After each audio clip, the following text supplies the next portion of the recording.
নারায়ণ নারায়ণ। প্রভু, মা তো চলে গেলেন, এবার কি হবে প্রভু? দেবর্ষি, দেবী লক্ষ্মী নিজের ভাবনার অধীনে চলে গেছেন, তাই এই সত্য উনি দেখতে পাচ্ছেন না। সন্তানের পূর্ণ বিকাশ মা বাবার ছত্রছায়া থেকে বেরোনোর পরে সম্ভব হয়। তাই যদি দেবী কীর্তি গোলোকে না ফিরে যান, তাহলে রাধা রাধা হতে পারবে না, আর কানাই কৃষ্ণ হতে পারবে না। তাহলে এই কাজ এখন কে করবে? দেবরাজ, সংসারের কল্যাণের জন্য এই কঠিন কাজ কানাইকেই করতে হবে। দেবী কীর্তির মুক্তির কারণ এখন কানাই হবে। কিন্তু প্রভু, কানাইকে এখন এই নিয়তির বিষয়ে কে জানাবে? দেবরাজ, সংসারে এখনো কানাইয়ের 3 জন গুরু, ঋষি গর্গাচার্য, ঋষি সন্দীপনী আর ঋষি দুর্বাসা। এরাই এখন এই কঠিন কাজ সম্পর্কে অবগত করাবেন। হে কানাই, আমি তোমায় জীবনের ব্যবহারিক জ্ঞান দিয়েছি। হে পরম অবতার, আমি তোমাকে শস্ত্র আর সমস্ত কলার জ্ঞান দিয়েছি। আমি তোমার ধৈর্যের পরীক্ষা নিয়েছি। হে গুরুগণ, আপনারা 3 জনেই এই সংসারে আমার গুরু। বলুন, আমার জন্য কি আদেশ আছে? সবিদ্যা বিমুক্তয়ে। হে কানাই, বিদ্যা কাম, ক্রোধ, লোভ, মোহ, প্রিয় ও অপ্রিয় এই ভাবনা থেকে মুক্ত করে। জ্ঞানী ব্যক্তি প্রত্যেক পরিস্থিতিতে সমভাবে থাকেন, কিন্তু তার বাস্তবিক পরখ ততক্ষণ পর্যন্ত হয় না যতক্ষণ না শাস্ত্র দ্বারা প্রাপ্ত বিদ্যা নিজের জীবনে প্রয়োগ করা না হয়। নিজের জীবনে তা প্রমাণ করতে হবে। গুরুদেব, এই সংসারের মঙ্গলের জন্য আপনাদের দ্বারা দেওয়া শিক্ষা অনুযায়ী এখন আমি সবকিছু করার জন্য প্রস্তুত। আদেশ করুন গুরুদেব, আপনারা আমার কাছে কি চান? হে কানাই, রাধার মা দেবী কীর্তি অর্থাৎ দেবী কলাবতীর এই সংসার, এই জীবন থেকে চলে যাওয়ার সময় হয়েছে। তোমাকে তার এই নিয়তি নির্দিষ্ট প্রস্থানের জন্য কারণ হতে হবে।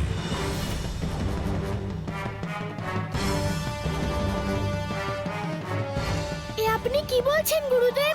এটাই সত্য কানাই।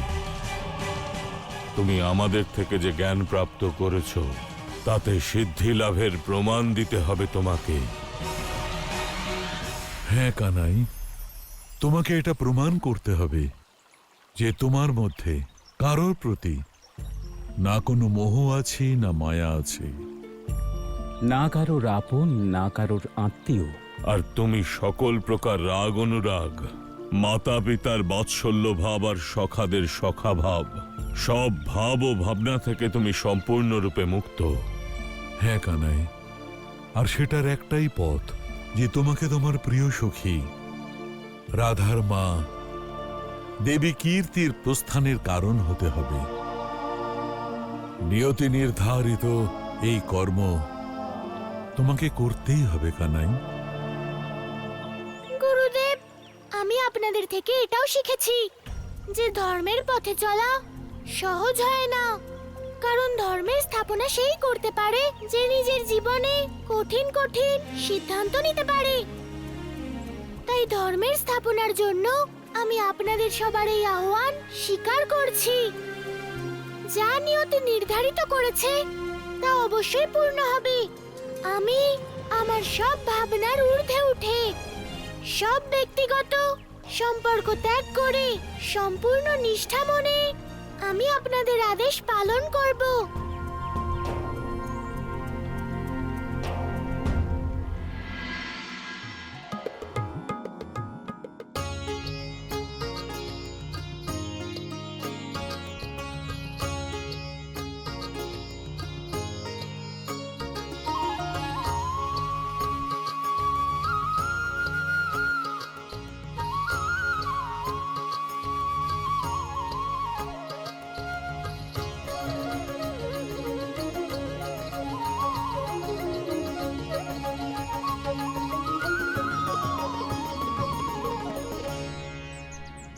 বলো বরাহ ভগবানে বলো বরাহ ভগবানে বলো বরাহ ভগবানে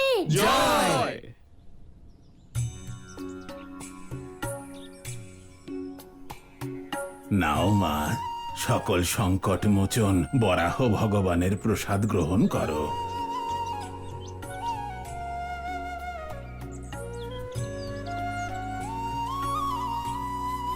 পুরোহিত মশাই, আমি বরাহ ভগবানের এত সুন্দর আর পবিত্র মন্দির দেখিনি।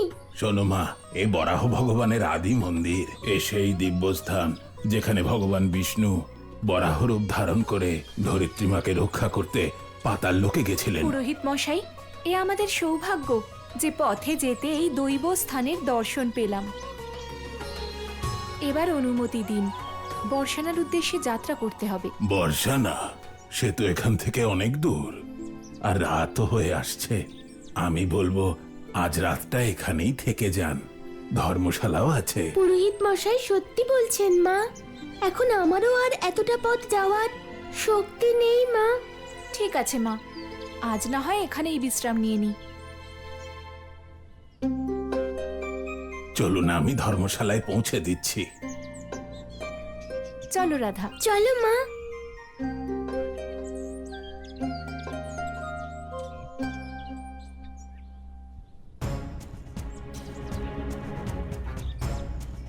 রাধা, আমার এই বরাহ অবতারও আমার সব অবতারের সমান, ধর্মের আধার। আর এই অবতারের ধর্মের আধার ততক্ষণ যতক্ষণ এই নিয়তি নিজের নির্ধারিত গতিতে চলে।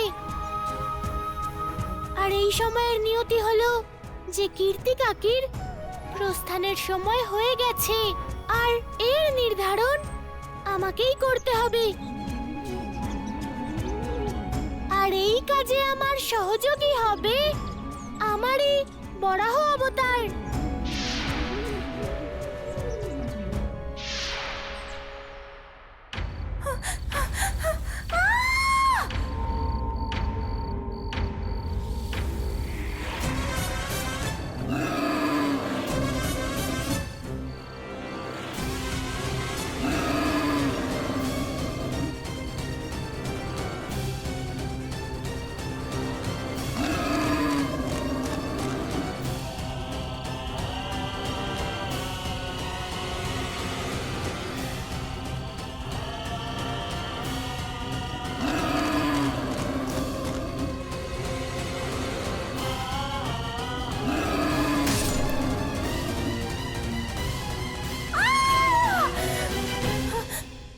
মা, তুমি ঠিক আছো তো?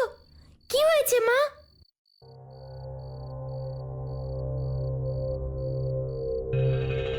কিছু হয়নি মা, তুমি ঘুমিয়ে পড়ো, ঘুমিয়ে পড়ো। নিজের মাকে এত দুশ্চিন্তায় দেখে কোন মেয়ে ঘুমোতে পারে বলো তো? বলো না মা, কি হয়েছে? তেমন কিছু নয়, একটা খারাপ স্বপ্ন দেখেছি। খারাপ স্বপ্ন? কি দেখেছো তুমি স্বপ্নে? আমি কিছুই বুঝতে পারছি না। আমরা এখানে বরাহ ভগবানের আশ্রয় আছি, আর আর আমি দেখলাম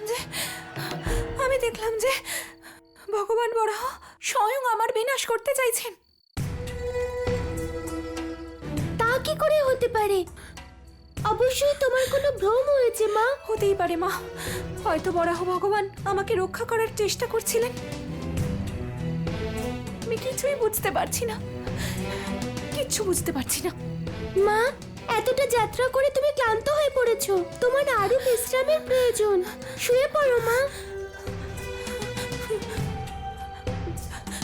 রাধা, আমি জল পান করে আসছি, তুমি শুয়ে পড়ো।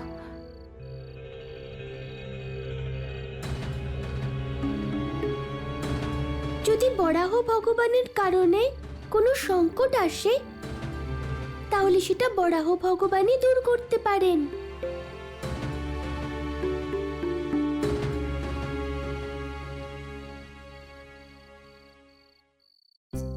হে বরাহ ভগবান, আপনি তো ধরিত্রী মায়ের সংকট দূর করার জন্য এই অবতার ধারণ করেছিলেন, তাহলে আপনি আমার মায়ের স্বপ্নে সংকট রূপে কেন দর্শন দিলেন ভগবান? যদি আমার মা কোনো ভুল করে থাকে তাহলে তাকে ক্ষমা করে দিন প্রভু। এটা এক কন্যার প্রার্থনা।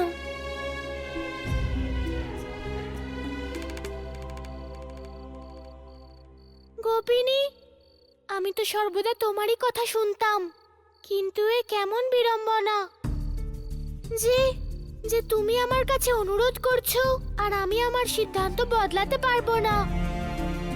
তোমার মায়ের সময় সম্পূর্ণ হয়ে গেছে রাধা, এখন ওনাকে এই সংসার ত্যাগ করতে হবে।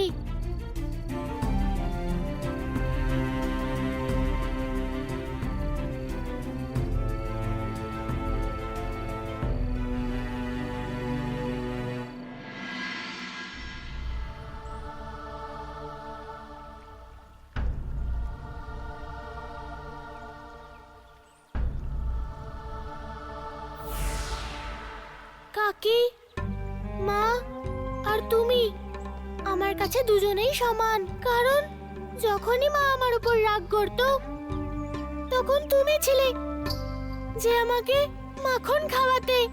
কিন্তু এ কেমন বিড়ম্বনা কাকি যে আজ এক পুত্রকেই তার মায়ের মৃত্যুর কারণ হতে হচ্ছে। কাকি, যদি সংসার থেকে তোমার প্রস্থান না হয় তাহলে রাধা সেই রাধা হতে পারবে না যে কানাইকে কৃষ্ণ বানাতে পারে, আর তখন সংসারে ধর্ম স্থাপন হতে পারবে না।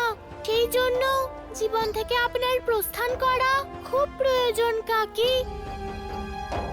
কাকি, আমি জানি রাধা আমাকে ক্ষমা করবে না, কিন্তু তুমি আমাকে ক্ষমা করে দিও। তোমার এই মৃত্যু তোমার আরেক জীবনের শুরু। এটা তোমার এক নতুন যাত্রা কাকি, কারণ কাকি, যাদের মৃত্যু আমার অবতারের দ্বারা হয় তাদের আমি আমার শরণে নিয়ে নিই।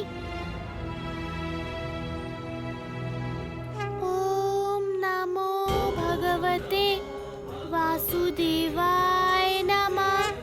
ओम नमो भगवते वासुदेवाय नमः।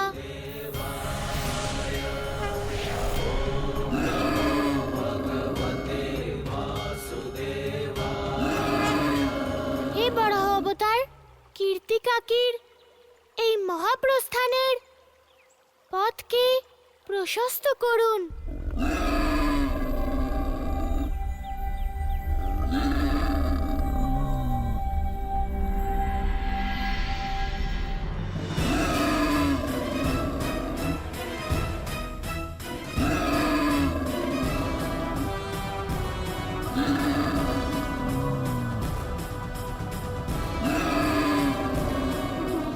বরাহ, এটাই তো স্বপ্নে।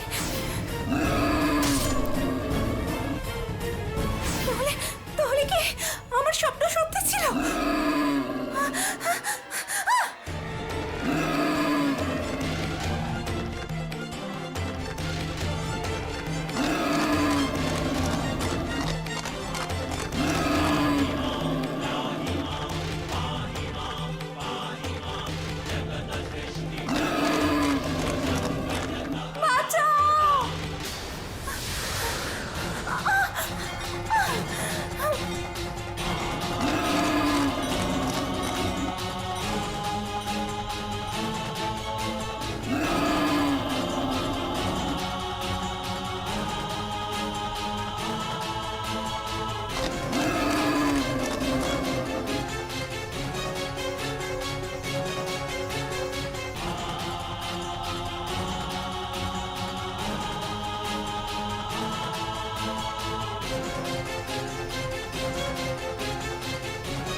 এটা তো সেই স্থান। না না, এটা সত্যি হতে পারে না।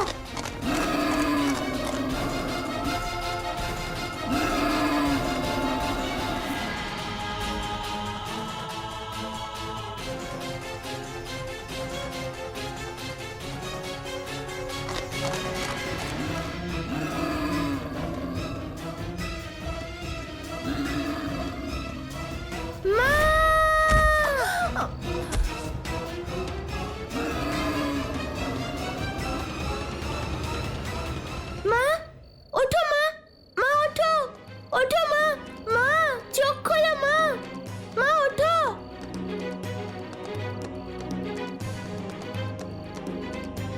মা ওঠো মা, মা ওঠো, চোখ খোলো মা, মা ওঠো। বরাহ ভগবান এটা কি করে করতে পারেন? উনি তো সংকট দূর করেন। উনি কারোর জন্য সংকট কি করে হতে পারেন?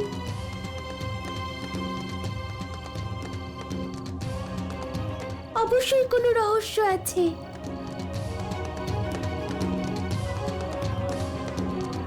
বরাহদেব, এ আপনার কেমন লীলা?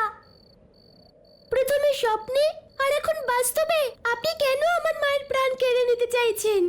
আমার মা এমন কোন অধর্ম করেছেন যে আপনি তার শত্রু হয়ে উঠেছেন? ভগবান বিষ্ণুর যত অবতার আছেন সবাই ধর্মের রক্ষক, তারা কেবল অধার্মিকদেরই বিনাশ করেন। তাহলে আপনি আমার মায়ের বিনাশ কেন চাইছেন? যখন ধর্মের রক্ষকই ভক্ষক হয়ে যান, তাহলে সংসারে ধর্মের রক্ষা কে করবে? বলুন বরাহদেব, বলুন। আজ আপনাকে এক কন্যার প্রশ্নের উত্তর দিতেই হবে। তোমার প্রশ্নের উত্তর বরাহদেবের কাছে নেই রাধা। দেবী লক্ষ্মী, আপনি? প্রণাম দেবী। রাধা, বরাহদেব আজ মৌন, উনি কিচ্ছু বলবেন না, কারণ উনি স্বয়ং তোমার মাতার মৃত্যুর কারণ হতে চলেছেন।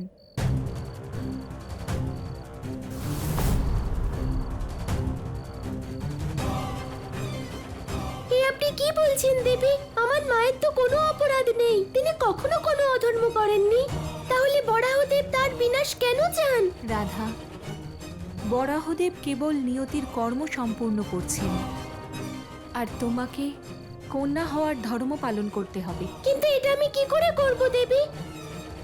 কিভাবে রক্ষা করব বরাহদেবের থেকে আমার মাকে? এই সংসারে কেবল একজনই আছেন যিনি তোমাকে সাহায্য করতে পারেন, আর তিনি হলেন ন্যায়ের দেবতা সূর্যপুত্র শনিদেব।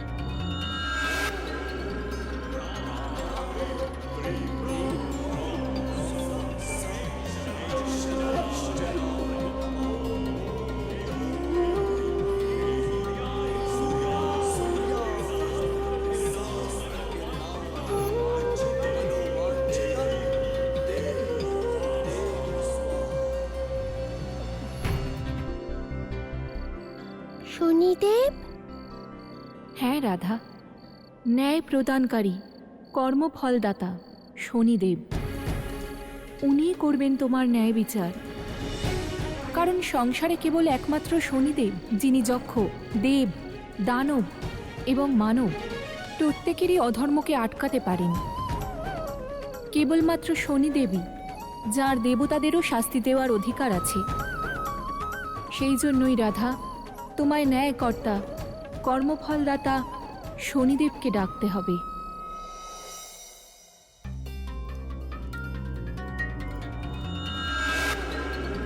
तुष्टो ददासि वैराज्यम रुष्ट हर्षि तत्स्रोहम। আমি মনুষ্যকে সৎকর্মে প্রসন্ন হয়ে তাদের রাজ্য দান করে থাকি, আর তাদের অসৎ কাজে রুষ্ট হয়ে তাদের সবকিছু ছিনিয়ে নিই। কারণ আমি শনিদেব, ন্যায়ের দেবতা। শনিদেব এই জগতে প্রত্যেকের কর্মের প্রতি আমার দৃষ্টি থাকে, সে মনুষ্যই হোক বা গন্ধর্বই হোক, সাধুই হোক বা দেবতাই হোক, বা স্বয়ং ঈশ্বরই হন না কেন, আমি প্রত্যেককে তাদের কর্ম অনুযায়ী ফল দান করি। সৎকর্মের সৎ ফল, আর অসৎ কর্মের জন্য সমুচিত দণ্ড। আমার অস্ত্র হল ঢাইয়া, সাড়ে সাতি, দশা মহাদশা আর প্রত্যন্তর দশা। যার যেমন কর্ম তাকে ভোগ করতে হবে তেমনি দশা।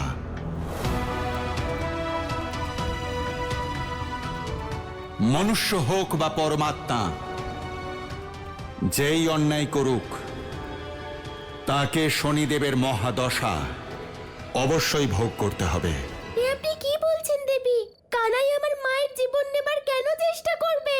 রাধা, আমি জানি যে তুমি কানাইকে নিজের থেকেও বেশি বিশ্বাস করো, কিন্তু এটাই সত্য, বরাহ অবতারকে কানাই স্বয়ং তোমার মাকে হত্যা করার জন্য পাঠিয়েছিল। দেবী, কানাইয়ের কাছে আমার মা আর যশোদা মায়ের মধ্যে কোনো পার্থক্য নেই। কতবার কানাই আমার আর আমার মায়ের জীবন বাঁচিয়েছে, তাহলে ও আমার মায়ের জীবন নেবার চেষ্টা কেন করবে? রাধা, কানাইকে স্বয়ং নারায়ণ এবং দেবতারা তোমার মায়ের জীবন সমাপ্ত করার জন্য নিয়োগ করেছে। কানাই রাধা আর রাধার পরিবারের বিরুদ্ধে কখনোই যাবে না। রাধা, তুমি যদি আমাকে বিশ্বাস না করো তাহলে তুমি নিজেই কানাইকে জিজ্ঞেস করো।